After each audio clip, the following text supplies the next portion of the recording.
This is Book Public from Texas Public Radio. I'm Yvette Benavides. On this episode, I speak to Martha Barnette about her book, Friends with Words, Adventures in Language Land. You may recognize the name Martha Barnette from the public radio show and podcast, Away with Words. She's spent some 2 decades as the co-host of that show, a public radio fan favorite. Every week, she and her co-host Grant Barrett answer calls and questions about language, about word etymology, slang phrases, idioms. They also listen to what callers have to share about their families and personal lives and the features of language baked into experiences of all kinds. Now, Martha Barnette shares her own language story. Friends with Words, Adventures in Language Land is something of a linguistic memoir. While it's still very much about language and the types of topics that keep us all glued to our radios, we also learn about Barnette's own story and the ways in which her love of language took root and grew. From her Appalachian roots, her educator parents, her private classes in ancient Greek with a beloved polyglot professor, to the path that led her inexorably behind the microphone. Barnette's own story is still very much a story about language and its endlessly fascinating features and topics. I spoke to Martha Barnette about her book, Friends with Words, Adventures in Language Land. So I used to teach English and creative writing, and I taught a class in language and society. My students had to keep a language log, and they would turn it in a few times a semester, right? First, they thought it was the bane of life until I said to them, you can listen to Away with Words on KSTX 89.1 FM, and I will allow you to create one entry around one of the things that you learned from one of the episodes. They were all fantastic. Over it. It was so much fun to see what they were selecting, what attracted them and what they got into and how they would write about it. I did that semester after semester after semester. It was really fun. Oh, that warms my heart. I can't wait to tell Grant and our producer, Stephanie, because we always love hearing about the show being used in classrooms. Yep. It just makes it all worthwhile. Yep. Well, let's talk about this book. Would you say that your book, Friends with Words, Adventures in Language Land, is a linguistic memoir? I was trying to figure out what category is this? What genre is this? What are we talking about here? I'm so glad you asked that question because it is hard to come up with a word for this. Maybe we need a new one. I guess linguistic memoir is pretty good because it's about language and the joy of language and the joy of learning about word origins and regional dialects and slang and all of that. But it's also got a fair amount of memoir in there, things I've never talked about on the show, because I just felt like that was the way to get into some of this stuff. I felt like I could tell the stories of words, but it was time to tell my own story. And, some of the things that I've learned co-hosting the show for more than 20 years now. And it just works. I mean, I feel like, yes, it is so much fun to read about language, but it is also, your story is so, well, it's very inspiring, but there's just something about your story that enhances how we are receiving all this information about language. I don't know if that makes sense. But it's just so much fun to read. And I wanted to ask you about Adventures in Language Land. Where is Language Land for you? Oh, gosh, what a great question. I think language land is wherever I am and wherever you are, because it's all around us. And there's just so much to be curious about all the time. I mean, I run into people all the time who tell me they stopped mid-sentence because they used a word and they thought, where in the heck does that come from? Or used a phrase. And I was trying to figure out, as we were talking about, how do I mesh my love of language, my love of word origins, with the stories that I have to tell about my moving through the world, which I guess is language land. Some of the lessons that I've learned that I talk about in the book about how the end of the story is never really the end of the story. I've had situations that I thought were failures at the time and turned out to be some of the best things that ever happened to me. So I guess now that nobody's ever asked me that question, but it's a good one. I guess language land is all around. And you do such a fantastic job of allowing us to see right where you are and what you're experiencing in the past, and then as you're moving through your life. And we go on road trips with you also. And it does feel like language land is wherever you're taking us, and you're talking about a lot of different things related to your life and related to language. You are a worder. What is a worder, and how did you become one? I think we have to read the book maybe to answer the last part of that question. That's a story in and of itself. But I was just trying to think of, I mean, I know a lot of us love to describe ourselves as word nerds, and clearly I would say you're a word nerd as well, as listeners to A Way with Words. But I was trying to think of another way to describe that, and I had started getting into bird watching a little bit, birding, as the real serious folks call it, birding. And I started thinking about how birders, people who are devoted to observing birds in the wild, and they do it without judgment. They're just delighted every time they find a new species. And I started thinking about the similarities between birders and people who love words. And I started calling myself a worder because it's kind of the same thing. And do you know this term spark bird, for example? No, tell me. Well, among birders, the spark bird is that one bird that really sets you on the path. The bird that you observe and you just think, wow, that's really amazing. And I wonder what else is out there. I want to observe more birds. And then that sets you on your path. That's what birders call a spark bird. And I started thinking about, well, I wonder what people's spark words are. I think for me, it was sitting in Latin class in ninth grade and seeing the word CRAS, cross, in Latin, which means tomorrow. And I had sort of this light bulb moment. Cross means tomorrow, CRAS.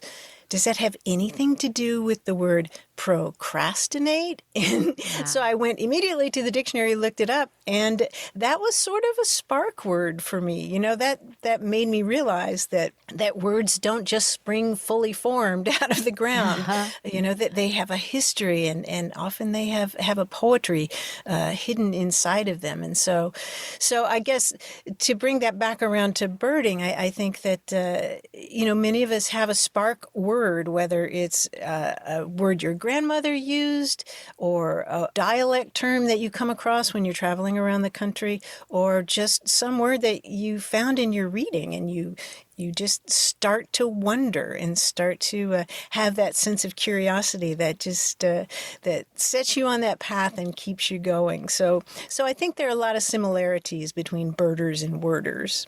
What's your spark bird? Oh, my spark bird? Yeah. Here in California, we got one of those Bird Buddy cameras where it's like a camera that's on a bird feeder.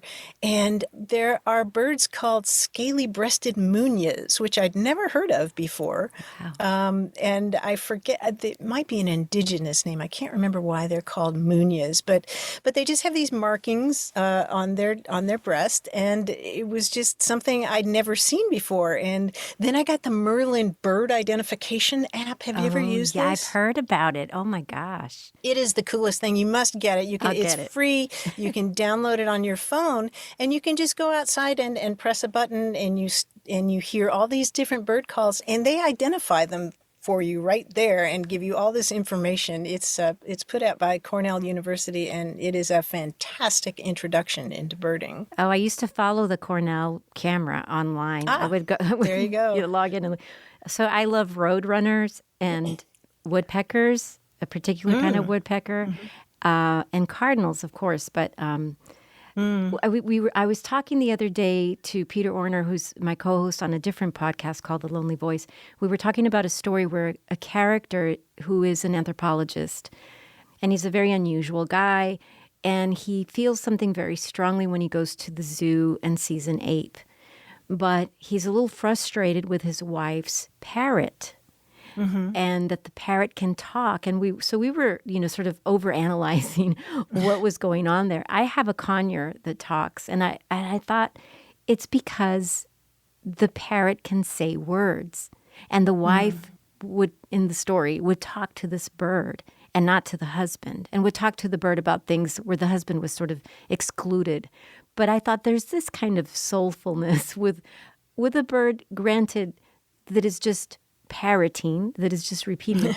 But I just love this connection between birds and words, obviously. So that's crazy. And I can only tell you that story, so only you would understand. I think any word nerd would appreciate that. Any worder would appreciate that. Yes. Well, the influence from your parents is super important in your life as a worder.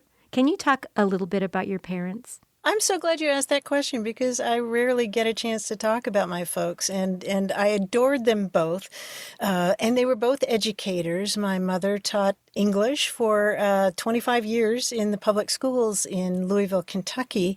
And my father was an educator as well. He taught at the Southern Baptist Seminary there in Kentucky. And he was largely self-taught. He dropped out of high school, or actually out of middle school, back before child labor laws, and went to work in a textile mill for years and years and years, and then had a life-changing conversion in his when he was 19, and went back to high school and discovered all the great writers, Shakespeare and Walt Whitman and Rilke, and so our dinner time consisted of a lot of quotations from those great writers, and they both had such an appreciation for language, and they both honored curiosity in a way that was extremely nurturing. That's so beautiful. I love reading about how your dad would have to add on rooms to the house to have space. We literally did. And the thing is, he would read those books. He was just, books were his way out of the grinding poverty in which he lived. They were his way out of the textile mill. And yes, he was continually buying books and reading them. And we added on a study to the house with lots of bookshelves. And then later we added another study downstairs, again, lined with lots of books, because he just had a voracious intellectual curiosity. And I'm just so grateful for that. Oh, wow. And what about Professor Littkovsky? Yes, Professor Littkovsky. Yes, he was also very, very influential for me. He was an immigrant from Latvia who was a polyglot. He was very comfortable in 12 languages, and he would noodle with Hungarian and Urdu over the weekend. He would teach a different student every night after he retired. They would come to his home, and he would teach a different language every night. And he agreed to teach me ancient Greek because the truth is I was flunking out of my ancient Greek course in college, and so I dropped it and found Professor Littkovsky, who taught me language in a completely different way, because nearly half the languages in the world today stem from one common root, Proto-Indo-European, and they all branched out from that, which means that there are links between languages as diverse as Russian and Greek and Italian and Irish and ancient Hittite. And Professor Littkovsky had such a to get back to birds, he had such a bird's eye view of language that he was able to teach me ancient Greek in an entirely different way, because he would say, well, this is this word in Greek and this word in Latin, and it's related to the Sanskrit word for the same thing, and it's similar in Latvian and Lithuanian. It was just this thrilling way to approach language, and just to have these etymological romps over coffee and wonderful fresh bread that he baked. And so he was very, very influential for me. I love that story, that chapter in your book, and it's so powerful, the effect that one person can have on another. You studied with him for years. Yes. And what he added to your life, and obviously this burgeoning love of language at the time that, of course, then it took root and it just grew from there. I just found that story so I have to admit, I was so emotional at the end of that story. His last words to you were in Spanish. Yes, yes.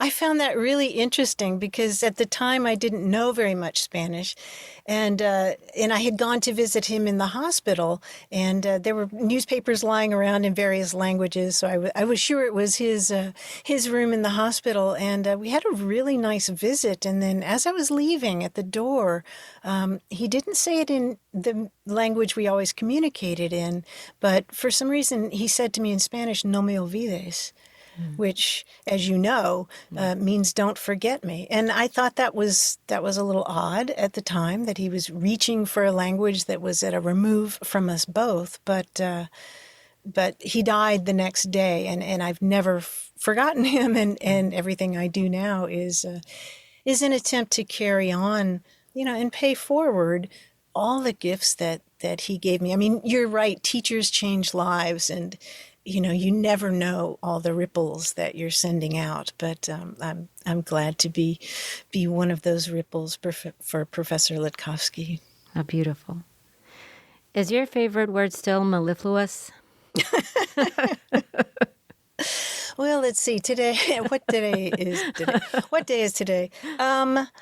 I really do love mellifluous because it comes from Latin words. I mean, it means something soft and beautiful, like a mellifluous voice or something like that. And it comes from Latin words that literally mean flowing with honey. It's related to Spanish miel, which means honey. And I love that word in particular because it's a great example of what Ralph Waldo Emerson said about language being fossil poetry. He said the etymologist finds the deadest word to have been once a brilliant picture. Language is fossil poetry, and I just love the little linguistic fossil that's preserved inside mellifluous. But ask me again on a different day, and I'll give you a different word. Okay. I love learning so much about language. I mean, we get to tune in to the radio show or the podcast and learn so much from you and your co-host. But I love this book because there are new things. There are always new things, I think, but there are so many new things that I learned about word origins, like where blurb comes from. I just thought that was some made-up word. I didn't know the story. A blurb. Yeah, that fits. You know. But and jacuzzi and boycott and all of these words. I mean, there's so much in this book that I think, worders and word nerds will just fall into and fall in love with. But I was amazed. I didn't know this about your career in journalism, about your work telling the story about the artificial heart. That was so new to me. I just wonder about how you were trying to raise money to go to school, and you sort of fell into that world, but it's still a world of words. I mean, that was such a weighty topic at the time, Yes. and still is. I remember I was, as a younger person, sort of hearing about Barney Clark and the Jarvik 7 and Yes. I couldn't believe my ears, but it was sort of like to come across it and see how close you were to it. The Marth Barnette of A Way with Words was so close to it. It was really surprising to read about it, and it just absolutely remarkable to me. Yeah, I had wanted to go to graduate school in ancient Greek, but I just didn't have the money, and so I went. So I went back to Louisville, and I started working at the Louisville Times, the newspaper there at the time, and And eventually I ended up covering the medical beat, which was a good fit for me because I'd had so much Greek and Latin by then. And of course, that really helps when you're talking to doctors because so much of what they talk about in the medical world is derived from words in Greek and Latin, like coronary. It comes from the Latin word corona, which means crown, because the coronary arteries form a little crown, a little wreath around the heart. And so it was always as if they were speaking poetry to me, which was good and bad because it was sometimes distracting because, the language they were using was so beautiful. But yeah, I was just about to leave the newspaper to go off and study ancient Greek, and then this story fell in my lap that they started doing the artificial heart experiments in Louisville, and this was just this epic story. I mean, it was all over the media. The cover of Life magazine, leading the newscasts every night, and it was this extraordinary story where this. There were kind of Greek mythology elements to it, flying too close to the sun because surgeons removed this man's heart and put in a plastic and metal device that kept him alive for 18 glorious days until the valves in the heart threw some clots into his brain, and he had a massive stroke, and he lived another 602 days, but with a lot of complications, and yes, it was a very, very intense story that I felt that somebody needed to tell the family's story. Somebody needed to once the news media kind of had their fill and left, when it was the story mainly then of a stroke patient who happened to be tethered to this 323-pound machine that was continuing to keep his heart going, there was still a whole story there to tell. And so I took time out for my studies. I figured the ancients would still be there when I got back. And so I ended up writing a book with his family about the ordeal that they went through. That's just incredible. Well, I want to talk to you about familect and neologisms. Because as you write, dictionaries are a record of what's out there, not what should be, something to fill in the gaps and to name things as we understand them. And I enjoyed reading about this acronym FUDGE. And I learned so much about this idea of the way that a word ends up in the dictionary. I mean, I've always sort of known, but not to this level of detail that's so interesting. So let's talk about fluffle. Okay. Yeah, fluffle is an interesting made-up word, and you may have seen a meme circulating around the internet about how a fluffle is a collection of bunnies. It's a collective noun, like a smack of jellyfish or a herd of antelope. But fluffle was made up and apparently stuck into Wikipedia as a joke. And a listener called our show and said, I heard this word fluffle. It means a group of bunnies. And a friend of mine claims that she and her friends made it up. And we did some digging, and it turns out that is the case, that apparently this person, eventually, after some students in Canada were joking about making up the word fluffle, they surreptitiously stuck it into Wikipedia, and it made the rounds before somebody realized, wait a minute, this there's no substantiation for this. So it's one of the few words that somebody has made up, and it's stuck around. I love it. I think it really indicates what you're looking at. If you're looking at a fluffle of bunnies, what could be better than a fluffle of bunnies? It's such a good word. But it got me to thinking about one time I was listening to A Way with Words, and somebody called in. I'm not going to get it exactly right, but somebody called in and asked about something close to when it's raining and the sun is out, the devil is beating up his wife. Yes. When I was a kid, we used to say this. My siblings and I would be playing outside in Laredo, Texas. very hot summers, and the sun would be out, and then suddenly there'd be like a little cloud burst, and the sun would be out, and it would be raining, and we would just sort of scream out, "The devil's beating up his wife." And nobody Right. wondered where that came from. I don't remember my grandfather saying it or my parents saying it. It was just always sort of there. And I've asked my siblings, and they don't really remember where we got it from. And I was so embarrassed as an adult to say that to somebody. I would never say it. Sounds so terrible. The devil is beating up his wife. So it was just like this little secret that I kept. And one day I'm listening to Away with Words, and you all are talking about it. I almost fell out of my chair.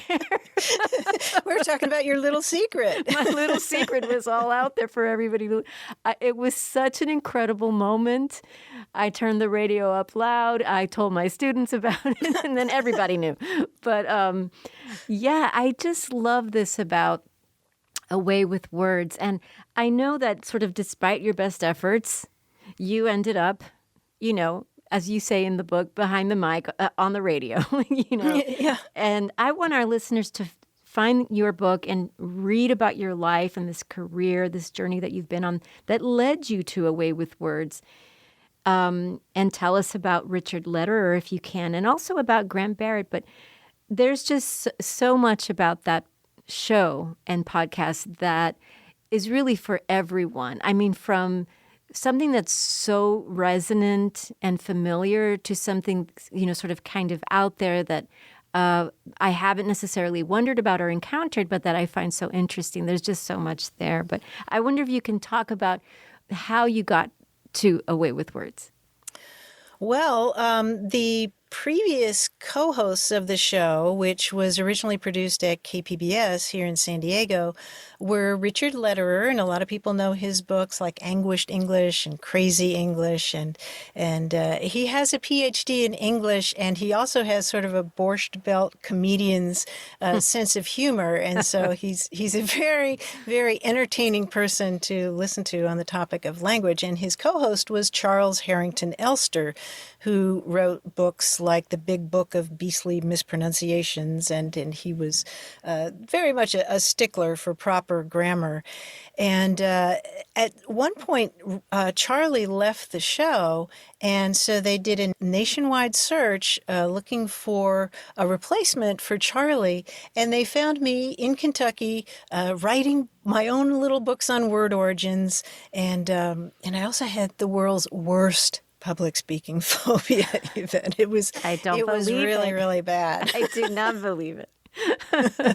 No, it's really true. But I just thought, gosh, if I could talk every week to thousands and thousands of fellow word nerds, fellow worders, about my passion for language, about the mundane magic that is the way we use words and communicate with each other. If I could do that, that would be amazing. And so I really had to overcome a profound fear. I'm much more of a writer than a speaker, or I was then. And I just thought, well, they say leap and the net will appear. And so I went out to San Diego for a tryout, and for some reason they hired me. Wow, that is so fantastic. And so then tell us what happens next. Well, Richard ended up leaving the show, and so then we had to do another search for a co-host, and we found this 36-year-old young lexicographer in New York City who had a very different style from mine. He had been in New York for many, many years, and I'm kind of a slow-talking Southerner, and he's a very rapid-fire, just extremely smart, just voracious reader, Grant Barrett, who's very, very quick on his feet, and he joined the show. And then in 2007, this was right after I had been hired on to KPBS full time. It was the beginning of the recession, and KPBS ran out of money to produce the show, and canceled our show and another local show. And Grant and I and our producer, our intrepid producer, Stephanie Levine, just thought, no, wait, this is too good. Our ratings have never been higher. The feedback we get from listeners of all stripes, of all persuasions, politically right, politically left, old, young, everybody just gave us such wonderful feedback about what we were doing. And, maybe we were naive. I know we were naive to some degree, but we just thought, no, we can't stop doing the show. We're going to figure out a way to put on this show. And so we made a lot of sacrifices for many years, started producing it ourselves, distributing ourselves, and now we're distributed all across the country on NPR affiliates. And it's been a labor of love. It's been such a joy to be able to do this show. I still pinch myself every week when I sit down to the microphone because it's just been an amazing ride. It's been a lot of work. Sometimes it felt like living on a submarine, but it's been a lot of work. But the responses we get from listeners just keep us going, and they're the people who support the show. And it really transmits that everything you've just said, the hard work, the effort, the knowledge, the patience sometimes too with us word nerds, and also the joy. It really does. And I think that's why people keep listening and keep calling in and keep asking questions about language. I'm so glad to hear that. It really does feel like that proverbial box of chocolates. I say, hello, you have a way with words. And the things that people come up with are just amazing. It amazes me. I was writing the book last fall, and it dawned on me that I'd been doing the show for 20 years. It hadn't even really occurred to me. I hadn't really stepped back and thought about the fact that I've been doing this for 20 years, and we have not run out of things to talk about, not at all. We keep getting hundreds of phone calls and emails every single week, and texts, and people call the show with questions we've never heard, and there's just so much to talk about when it comes to language. It will never end. It will never end. Isn't that great? It's great. Well, I have to ask you, Can you tell me about a, quote, plain old lovely and uplifting word? Oh, yes, I have a whole chapter on plain old what is it, lovely and uplifting words? Yes, we need some uplifting words these days. Well, the word that I'm just amazed isn't a part of everyday vocabulary is the word respair. It looks like despair, only it's with an R, and it means recovery from despair. If you look it up in the Oxford English Dictionary, I believe it was in the 17th century that this word was used. But for some reason it fell out of favor. And I have no idea why, because I find that a really uplifting word. I like words like susurration, which means, the whispering, like the whispering of the breeze in the tree, related to Spanish, of course. Mm-hmm. And I also really like the word stilliform. Stilliform, stilliform, which means drop-shaped. And I love the fact that it's related to words like distill, which involves droplets, being distilled, and instill, like you instill something in someone as a teacher, you instill knowledge and curiosity into students, and that has to do with just dripping it into them. And I think it's just such a beautiful word in and of itself, and if you spell it out, stilliform, it's got all those straight up and down lines in the letters. I love words that much that I will just luxuriate in a word like that and roll it around on my tongue and just behold it, behold how it looks. So that's an uplifting one. Did you have one from the book that you particularly? No, I really like respair. I'm really liking that. That's the tattoo or something. That's a kind of a perfect word for right now. Yeah. Martha Barnette, thank you so much. What a thrill to get to talk to you. I'm so happy I got a chance to talk to you today. Thank you. Oh, what a pleasure. Let's do it again sometime. Martha Barnette is the author of Friends with Words, Adventures in Language Land, Martha Barnette is a longtime journalist, dynamic public speaker, and co-host of the popular radio show and podcast, A Way with Words. She's also the author of A Garden of Words, Ladyfingers and Nuns' Tummies, and Dog Days and Dandelions. This has been Book Public from Texas Public Radio. Write to us at bookpublic@tpr.org. Jacob Rosati composed our theme music. Dan Katz is Texas Public Radio's news director. I'm Yvette Benavides.